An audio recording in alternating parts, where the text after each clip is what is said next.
welcome back to the channel, Snacks, Sports and Supercars. Today we've got a sport video for you. As promised in the last video, we're going to be looking at the Constructors Championship predictions for the 2020 Formula 1 season. So we're going to go from bottom to top, where I think they're going to finish at the end of the season in the standings, and we're going to give a couple of reasons why. So without further ado, let's get into it. So in 10th place, we've got Rocket Williams Racing. Bad season for Williams last year, obviously, coming up last in the standings. This year, less experience in the driver lineup, with Kubica moving out and Latifi moving in, but George Russell into his second season, and I think Williams have shown improvement in pre-season testing. Obviously, they made the start of the testing this year, which was good news for them. But yeah, I think they're going to have a more solid season than last year, but I think if they were to focus on next year's car early on, they could really sort of steal a march on the competition. So 10th place for Rocket Williams Racing, but certainly an improvement and getting closer to the pack. 9th place, we're going to see Haas. It's going to be another difficult season for Haas. Obviously, Magnussen and Grosjean still the driver lineup. I believe there's rumours of Grosjean going to Formula E for 2021. If not, he's already signed there. But yeah, definitely another difficult season for Haas. You've got to wonder if Gene Haas is going to look at investing and continuing the team forward into next season and further on. So there's already been rumours of that. They're going to see how the season starts for them. But I don't think it's going to be a great season. I think they're going to struggle again with the car, the tyres and reliability. And hopefully the drivers can stay out of each other's way this season. So that's 9th place for the Haas team. 8th place, we're going to be looking at Alfa Romeo. Good solid driver lineup again for them, with Raikkonen, potentially his last season in the sport, I think. And Giovinazzi, who showed real good promise at the end of last year. Let's hopefully he can build on that promise for this year and start to improve and show more and more pace. I think he's a good driver, and I think he has got a future in the sport. I think they might suffer with a bit of reliability again, similar to last year, but I think another solid season for Alfa Romeo. So 8th place for the Italian team. 7th place, and we've got Scuderia Ferrari, the new team, or new named team on the grid. And if the championship was decided on liveries, then these guys would be your world champions, I think, for my personal opinion. Again, another stable driver lineup with Kvyat and Gasly staying in the team. Bit more experience than what the team has previously been used to. Obviously, they usually field a younger, less experienced driver lineup, but I think that'll pay dividends for them this year.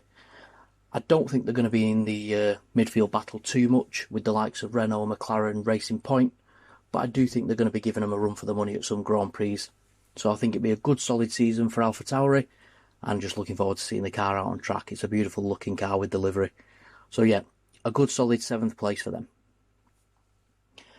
Now we get into the midfield. So 4th, 5th and 6th are going to be real tight, but I think 6th we're going to see Renault. Obviously Ocon coming into the team new, and Ricciardo being the experienced driver there now. His contract comes to the end of its term, the end of this season. Will he be there next year?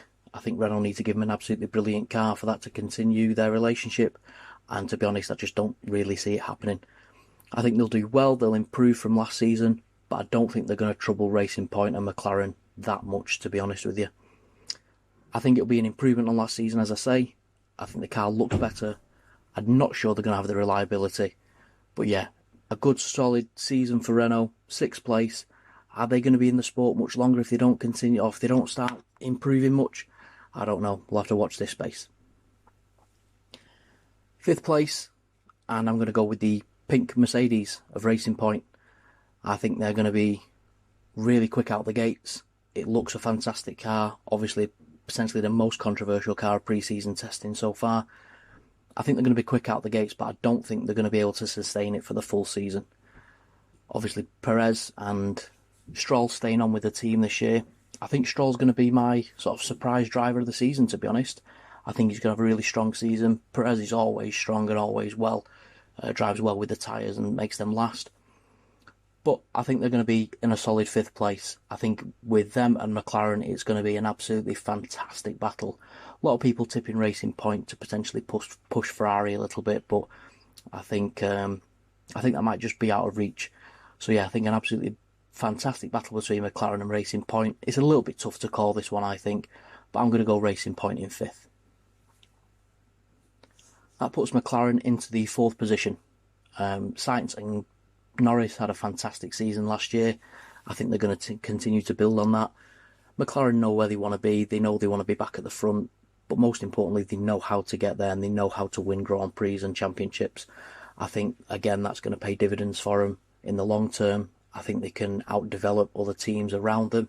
And I think that maybe gives them the edge towards the end of the season, bringing them into 4th place. I think it'll be an outstanding season for Sainz and Norris, just increasing their stock in the paddock. Will they both be there in 2021?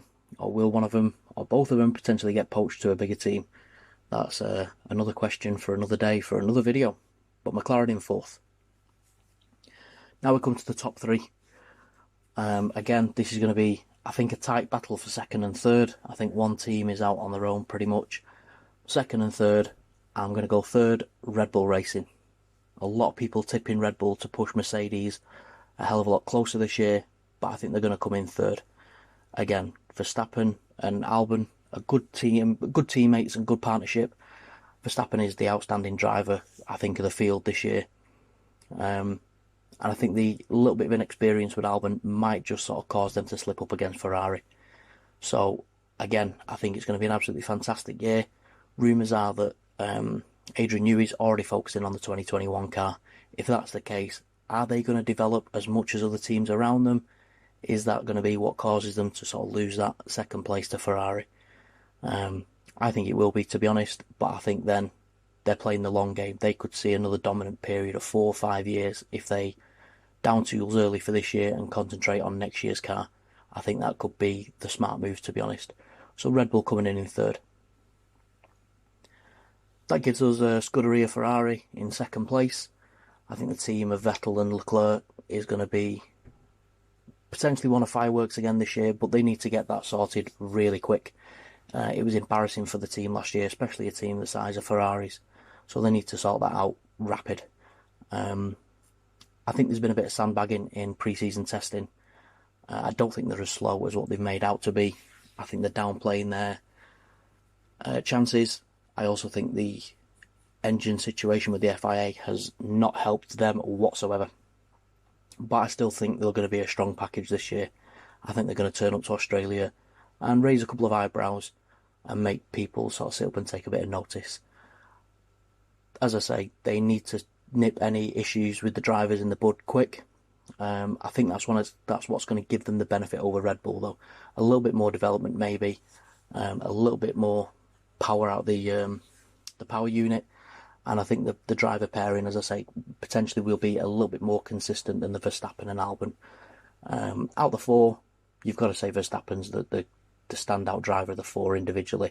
But as a team, I think Ferrari just edge it with that little bit more strength. That leaves us to the number 1 spot. And once again, it's a Mercedes-AMG Petronas World Championship. An absolutely amazing team. A juggernaut at the minute in Formula 1. Super settled, 2 drivers that are experienced, consistent, and happy to play their roles, I would say. You know, Hamilton, without doubt, is the undisputed leader of that team, with Bottas playing the rear gunner role probably better than anybody else in Formula 1.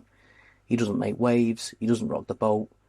That makes for a happy Hamilton, and a happy Hamilton is pretty much an unbeatable Hamilton. So it's going to be World Championship number 7 for Lewis Hamilton, and Mercedes taking their 7th Constructors title on the trot, which I just think is absolutely amazing. So that is our lineup for the end of the season. Thank you very much for watching. Please do hit the subscribe button, ring that bell, and give us a thumbs up and a like. We'll see you in the next video. Thanks very much. Bye-bye.